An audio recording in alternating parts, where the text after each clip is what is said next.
Blood dripped from the monarch's silken robes, her breathing shallow as the colossal steel doors sealed them inside the bunker. Outside, a synchronized army of 10,000 traitors marched to end her lineage. She looked at her lone human bodyguard and whispered, "Leave me." He simply chambered around. Anthony Powell abhorred high society diplomatic galas. As a senior independent contractor for Constellus Planetary Defense, a sprawling private military corporation that proudly traced its corporate lineage back to the turbulent 21st century on Earth, he was vastly more comfortable in a muddy, artillery-pounded trench than navigating the polished marble floors of a royal ballroom. Yet, the sheer volume of credits deposited into his offshore accounts to serve as the personal security detail for Queen Isabella of the Sovereign Ascendancy was astronomical. The Ascendancy had adopted Western human naming conventions a century prior, a bureaucratic attempt to bridge the cultural divide following first contact. Thus, the fragile, ethereal being sitting on the elevated dais was known as Queen Isabella.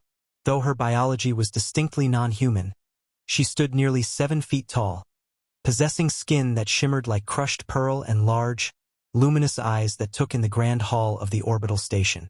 Anthony stood exactly 3 paces behind her right shoulder, his posture rigid, his eyes scanning the crowd with the calculating, predatory gaze inherent to veteran human mercenaries. He wore a tailored suit engineered with an interwoven Kevlar-Nonx blend, concealing a modernized Heckler & Koch 416 Hong Kong dollars compact assault rifle collapsed under his custom-fitted jacket, along with a heavily modified Glock 19 sidearm chambered in armor-piercing 9mm. The summit was supposed to be a peaceful transition of mining rights over the lithium-rich exoplanet of New Colonia. Instead, it was a meticulously orchestrated execution. It started with a subtle shift in the room's atmospheric pressure, a localized drop that made Anthony's ears pop. His combat-honed instincts flared a microsecond before the main power grid failed. The grand crystal chandeliers plunged into darkness, replaced instantly by the harsh, strobing crimson glare of emergency lighting. "Stay low," Anthony barked, his voice cutting through the rising panic of the alien dignitaries. He seized Queen Isabella by the shoulder of her intricate gown, violently hauling the monarch off her gilded chair just as a volley of high-intensity plasma bolts struck the velvet cushions where her head had been a fraction of a second prior. The superheated energy scorched the air, filling the grand hall with the acrid stench of burning fabric and ozone. "Anthony, what is the meaning of this?" Isabella gasped, her melodic voice laced with confusion as she stumbled against him. Her species was built for grace and intellectual pursuit, entirely lacking the dense musculature and dense bone structure that made humans such notoriously resilient fighters. "Coup d'état, Your Majesty." "Move," Anthony grunted, drawing his Glock in a smooth, practiced motion. From the shadows of the grand archways emerged the Royal Ascendancy Guard, the very soldiers sworn to protect the Queen. Leading them was General Ryder Perry, an Ascendancy military leader who had aggressively campaigned against human involvement in their political affairs. Perry's ceremonial armor was stripped away, replaced by heavy tactical plating. "Secure the perimeter. The Queen does not leave this room alive." Perry's voice boomed over a portable amplifier, echoing off the marble pillars. Anthony didn't hesitate. Human nervous systems reacted faster than Ascendancy biology. He snapped his wrist up, acquiring the 2 closest royal guards in his tritium sights, and squeezed the trigger twice. The sharp, concussive cracks of the 9mm handgun were deafening in the enclosed space. The armor-piercing rounds punched cleanly through the kinetic shielding of the alien guards, dropping them instantly. "Contact front," Anthony yelled to no one but himself. Switching to combat autopilot, he shoved Isabella behind a massive marble pillar, shielding her with his own body as return fire rained down upon their position. Chunks of ancient stone exploded around them, showering them in a cloud of fine white dust. "They are my own guards," Isabella whispered, her large eyes wide with a profound, shattering grief. "Ryder, he has orchestrated this. We are completely surrounded. Anthony, there are hundreds of them in the palace alone." "Then it's a good thing I brought spare magazines," Anthony replied coldly. He reached beneath his ruined suit jacket and deployed the 416 Hong Kong dollars, the stock snapping into place with a satisfying metallic click. He dropped the magazine, verified it was loaded with specialized frangible rounds designed to prevent hull breaches on orbital stations, and slammed it back into the magwell. Anthony leaned around the pillar, acquiring targets with ruthless efficiency. The Ascendancy Guards were trained for ceremonial combat and suppressed planetary riots. They had never engaged in close-quarters battle with a human veteran of the Orion Wars. Anthony moved with a fluid, terrifying violence. He fired in short, controlled bursts, utilizing the geometry of the room to bounce his suppression fire and keep the enemy pinned down. "We are leaving through the servants' corridors," Anthony ordered, grabbing the Queen's wrist. "Keep your head down. Do not stop moving. And if I tell you to drop, you hit the floor." "Understood." Isabella, trembling but possessing the core resolve of a monarch, nodded. "Lead the way, Mr. Powell." Anthony threw a smoke grenade, a standard military-issue M18 canister he had smuggled past the woefully inadequate security checkpoints, into the center of the room. Dense, suffocating white smoke billowed outward, blinding the thermal optics of the Ascendancy Guards. Under the cover of the smoke, Anthony dragged the Queen toward the concealed maintenance door he had mapped out during his initial security sweep 3 days prior. As they breached the doorway, a stray plasma bolt grazed Isabella's flank, sending her sprawling onto the cold steel grating of the access corridor with a cry of pain. Anthony kicked the heavy steel door shut, engaging the manual deadbolts just as heavy fists and plasma fire began pounding against the other side.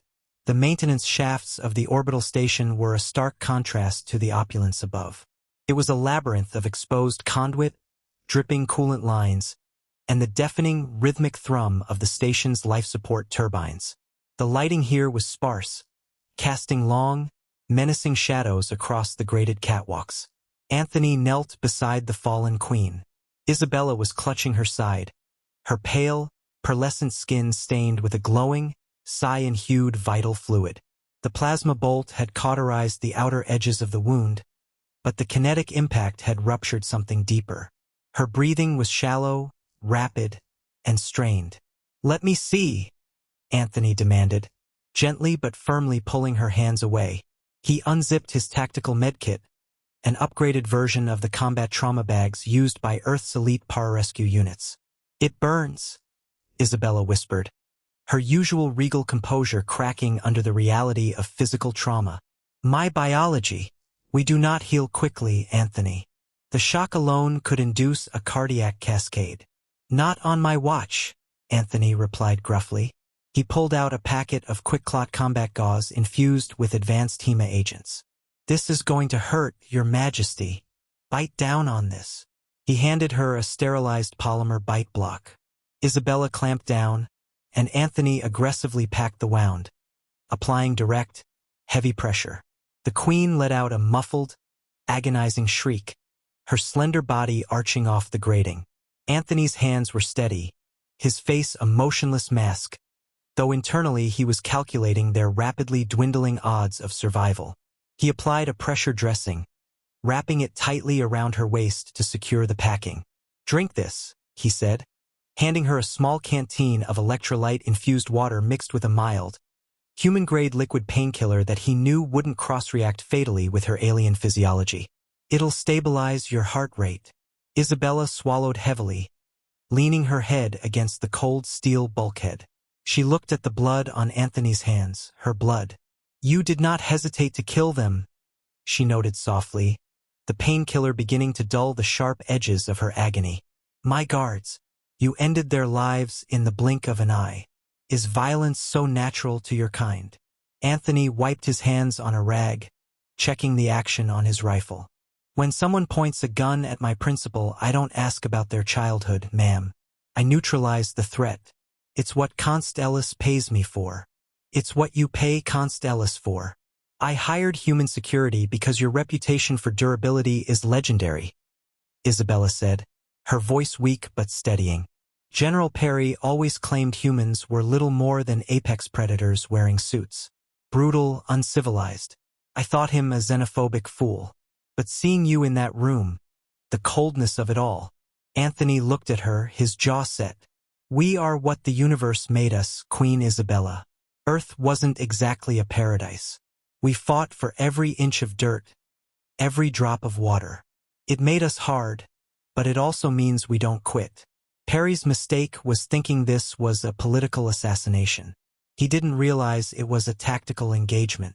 A heavy metallic thud echoed from the ventilation shaft above them, followed by the unmistakable sound of magnetized boots marching in unison. The elite guard. Perry had deployed the station's heavy infantry to flush them out. They are tracking my biometric signature, Isabella realized, panic flaring in her eyes again. The medical nanites in my bloodstream broadcast my vitals to the palace network. Can you turn it off? Anthony asked, already moving to scan the corridor ahead. No. It is integrated into my central nervous system. As long as my heart beats, Perry knows exactly where we are. She looked down at her hands. I am a beacon drawing them to you. Then we move faster, Anthony said, hauling her to her feet and supporting her weight over his shoulder. The extraction point is Hangar Bay 4. I have a stealth corvette prepped and idling. We just need to make it through the engineering sector. Their descent became a grueling, desperate marathon. Anthony dragged, carried, and pushed the injured queen through the bowels of the station.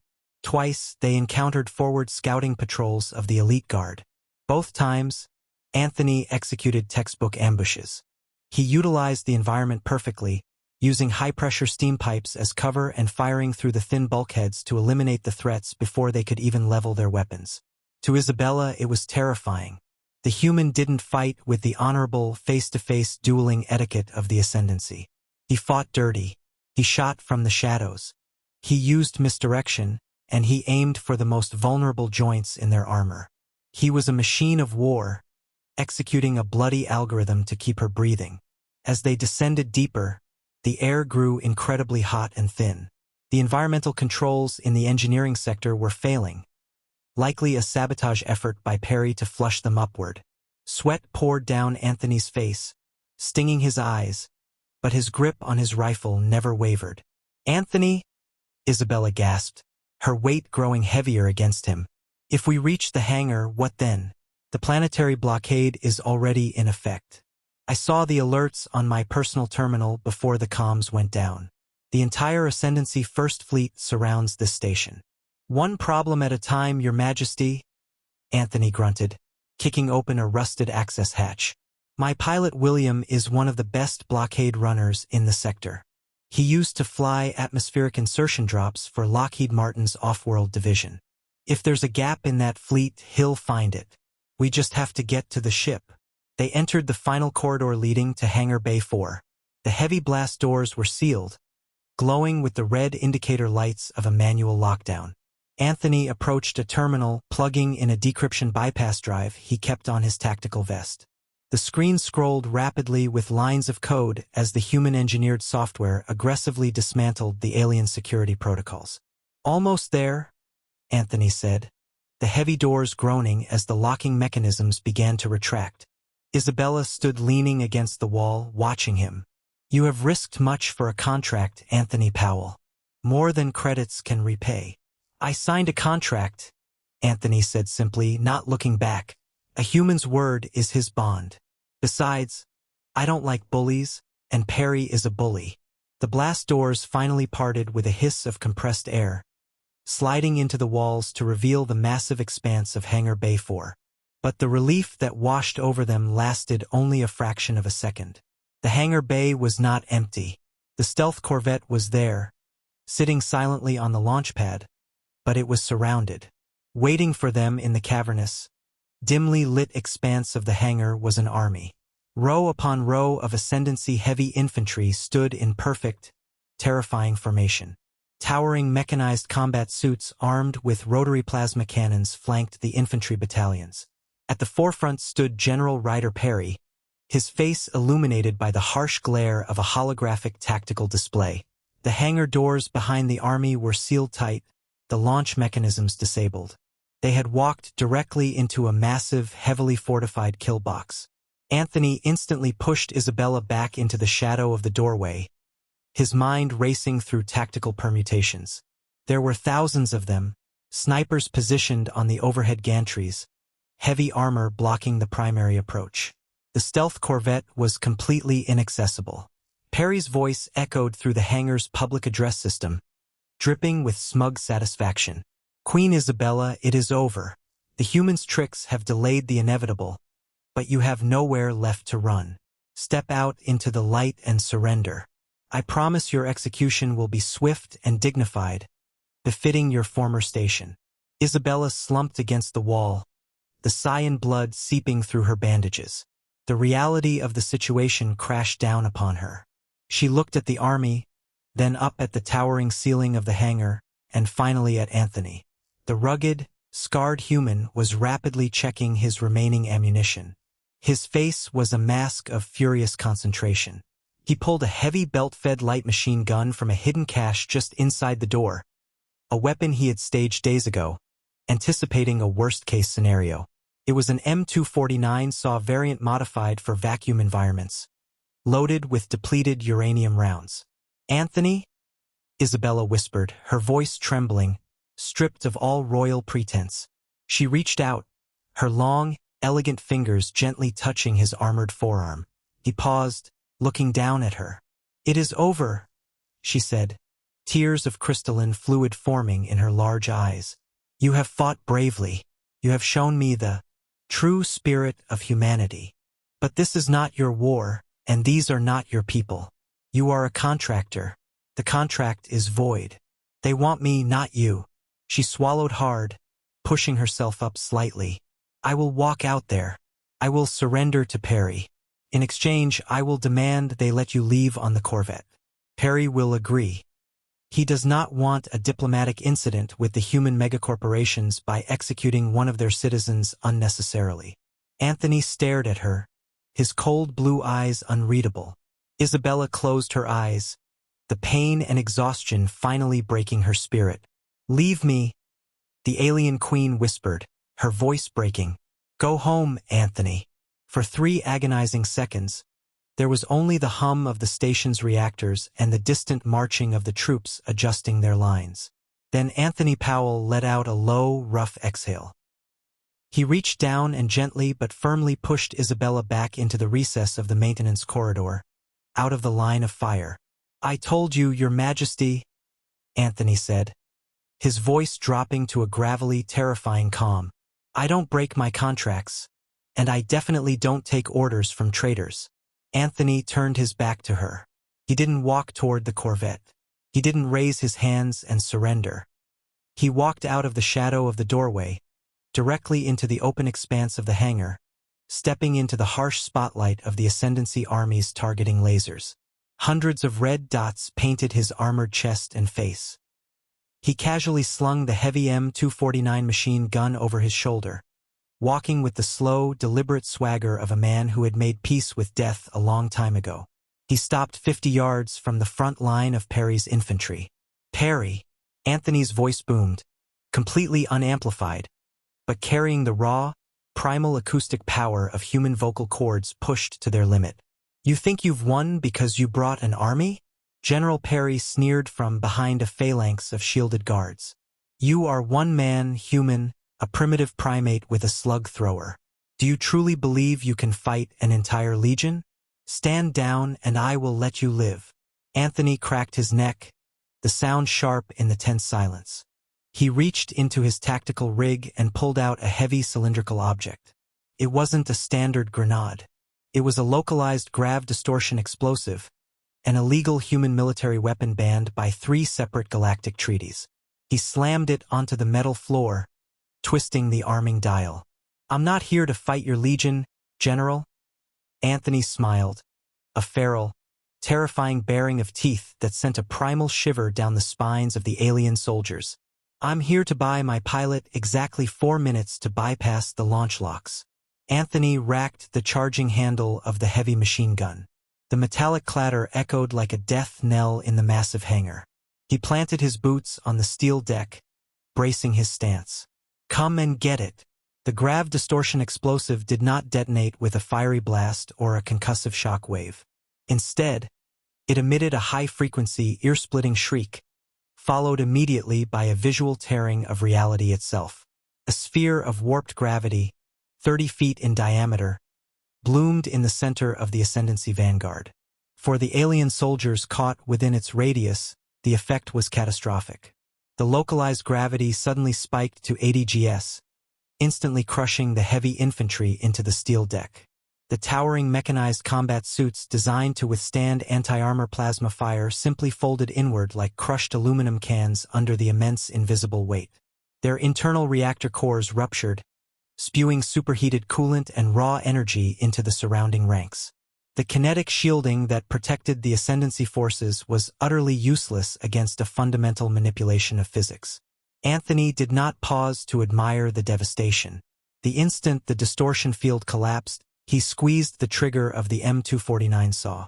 The hangar bay was immediately engulfed in the deafening, continuous roar of human kinetic weaponry. The Ascendancy forces were accustomed to the clean, searing hum of plasma bolts, which cauterized as they struck and dissipated against energy shields. They were entirely unprepared for a stream of depleted uranium slugs cycling at 800 rounds per minute. The heavy, armor-piercing projectiles tore through the disorganized front lines with horrifying ease. Kinetic shields flared and shattered under the sheer physical momentum of the dense metal. Where plasma burned, depleted uranium spalled, fragmenting upon impact and turning the aliens' own ceremonial armor into secondary shrapnel. Suppressing fire. Flank him! General Ryder Perry bellowed from the rear, shielded by a vanguard of elite commandos. His initial arrogance had evaporated, replaced by frantic, scrambling panic. He is one man. Kill him! From the shadows of the maintenance corridor, Queen Isabella watched in stunned, breathless horror. The human she had hired to stand silently at galas had transformed into a terrifying avatar of destruction. Anthony was a blur of calculated violence, constantly moving, never presenting a static target. He utilized the smoldering wreckage of the crushed mechanized suits as hard cover, bounding from one jagged steel husk to the next. Anthony, I need 3 more minutes. The voice of William, the corvette's pilot, crackled through Anthony's subcutaneous earpiece. Their launch locks are running a proprietary algorithmic defense. I'm having to route the bypass through the ship's Rathan-designed electronic warfare suite, and it is chewing through the processor cores. You have 2.5, William. Make it work, or we're all taking a long walk out of a short airlock. Anthony roared back, his voice strained. The Ascendancy forces finally began to adapt to the shock and awe. Snipers positioned on the overhead gantries opened fire. Searing bolts of cyan plasma rained down, melting the steel deck inches from Anthony's boots. He was forced to abandon his cover, sprinting in a wide arc across the open hangar floor. He didn't run wildly. It was a tactical zigzagging sprint, a brutal dance drilled into him during his tours in the Jovian campaigns. He dropped to a slide, ignoring the friction burns as the Kevlar of his suit screamed against the deck, and unleashed a sustained burst toward the gantries. The heavy saw rounds chewed through the aluminum grating above, sending 3 Ascendancy snipers tumbling into the abyss below.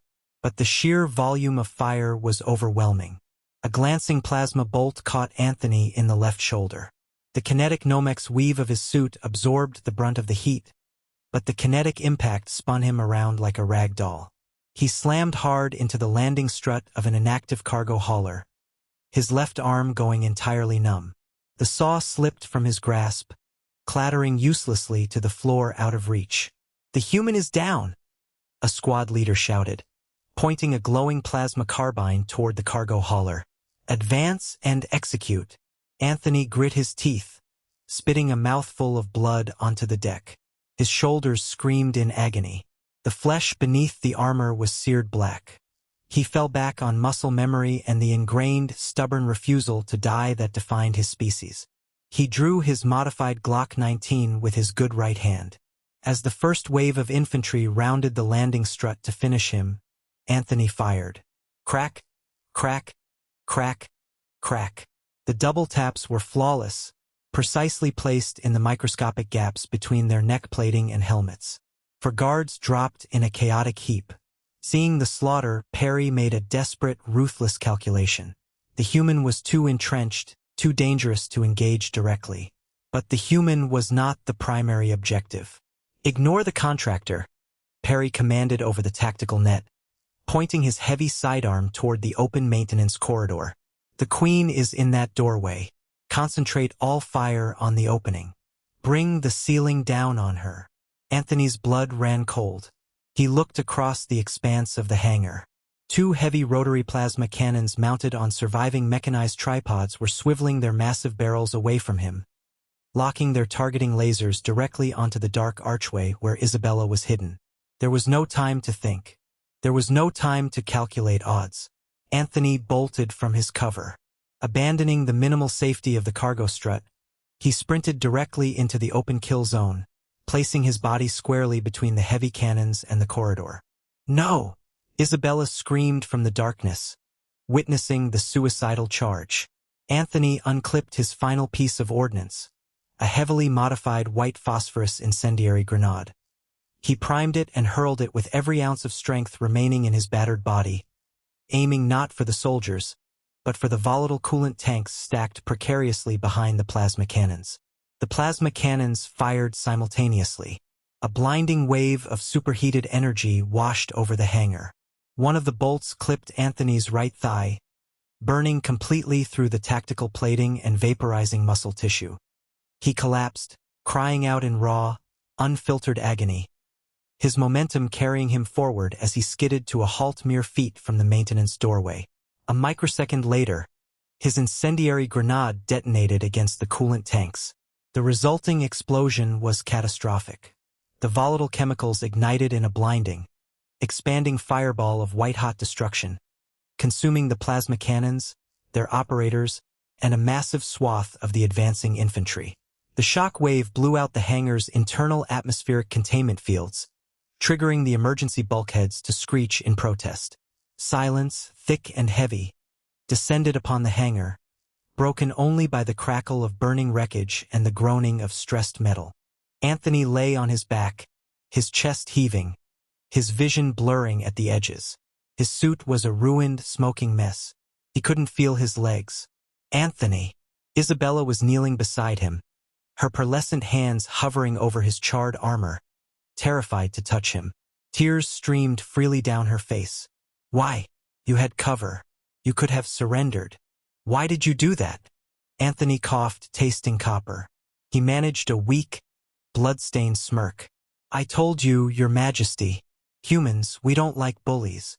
Suddenly, the deafening mechanical shriek of grinding metal echoed through the chamber.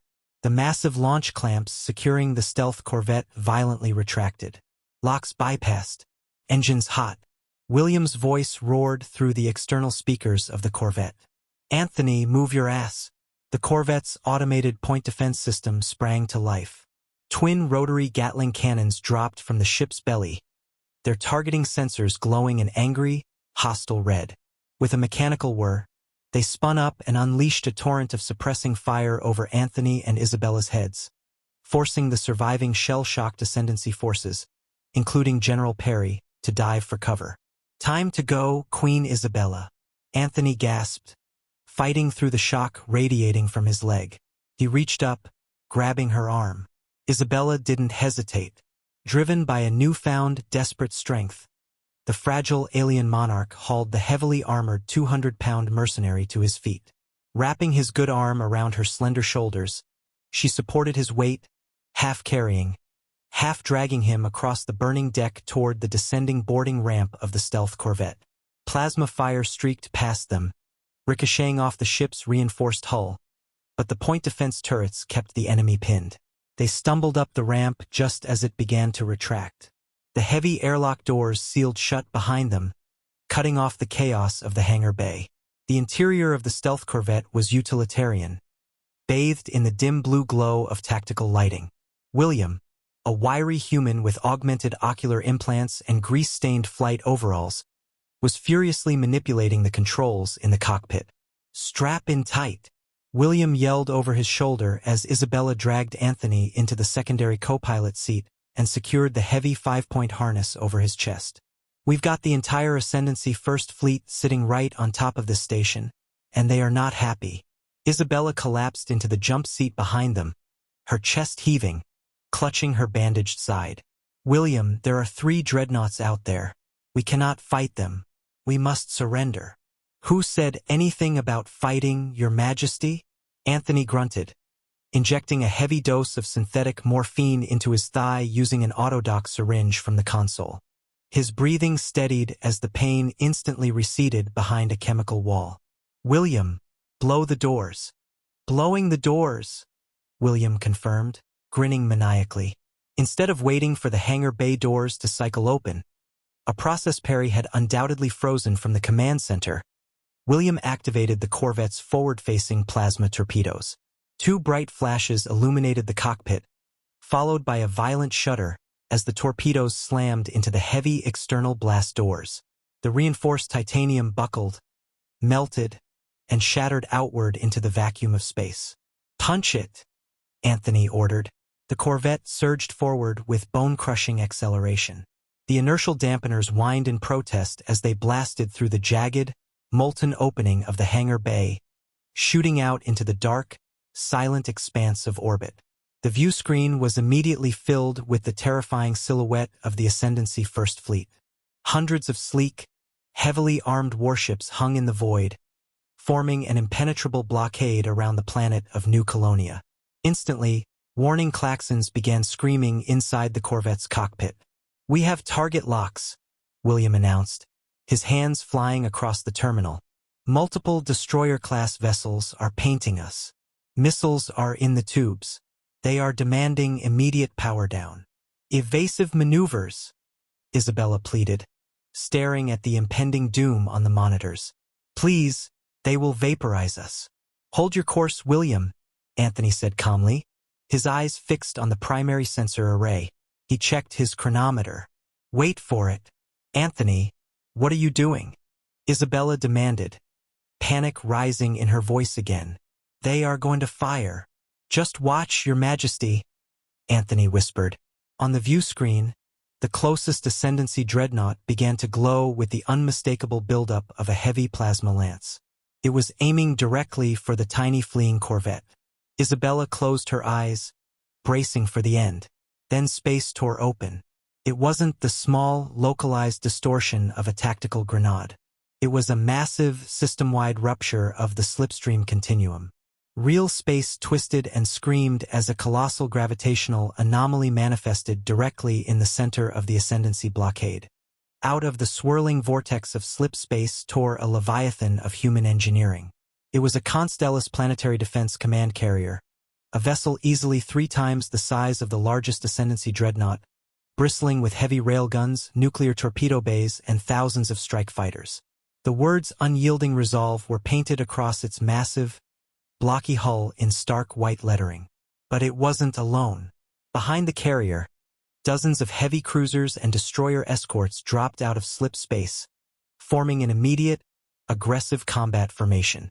The sheer suddenness and violent proximity of their arrival sent the Ascendancy First Fleet into complete tactical disarray. Collision alarms blared across the alien fleet as they scrambled to break formation and avoid crashing into the massive human warships that had materialized among them. What is this? Isabella gasped, her eyes wide as she watched the human armada dwarf her own rebellious military.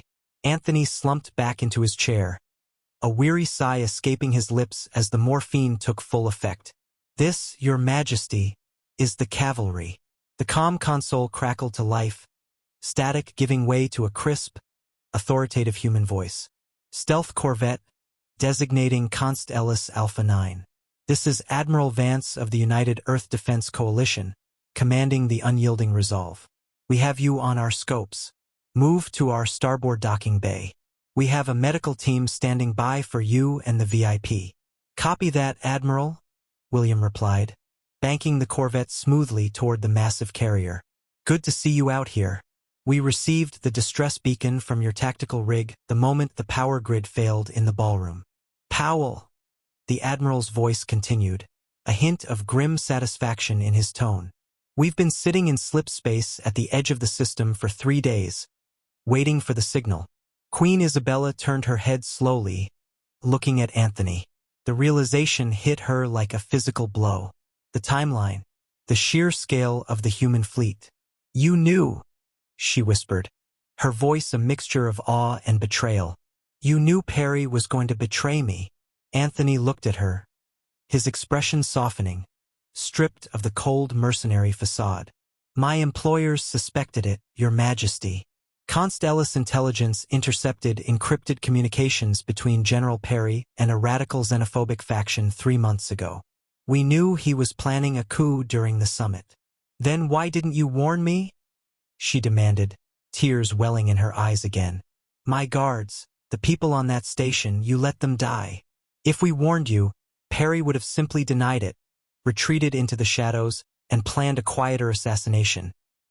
Anthony explained, his voice low and heavy. "He controlled your military, Isabella. He controlled your government. You were a queen in name only, sitting on a powder keg. Constellus couldn't risk a quiet assassination.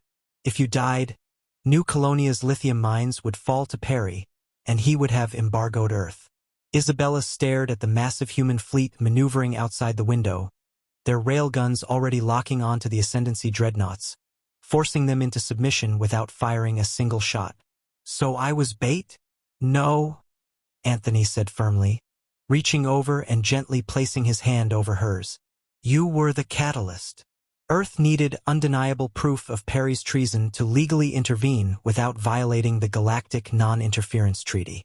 By attacking you and a human contractor unprovoked, he broke the treaty. He gave us the legal right to drop an armada on his head and dismantle his faction." He squeezed her hand gently. "I wasn't hired just to guard you, Your Majesty. I was hired to keep you alive through the exact moment of the betrayal, to ensure you survive, to reclaim your throne with our backing. I gave you my word. I didn't break the contract." Isabella looked at the blood on Anthony's armor, the burns on his skin, and the horrific wound on his leg. She remembered him stepping out of the shadows, facing an army of thousands alone, just to buy her a few minutes of life. She took a deep breath, her regal composure finally returning, hardened in the crucible of fire and betrayal. "And General Perry?" she asked, her voice cold and commanding. Anthony smiled, leaning back as the Corvette entered the massive, brightly lit docking bay of the human carrier. "The Admiral has already locked down the orbital station," Anthony replied. "Perry is trapped.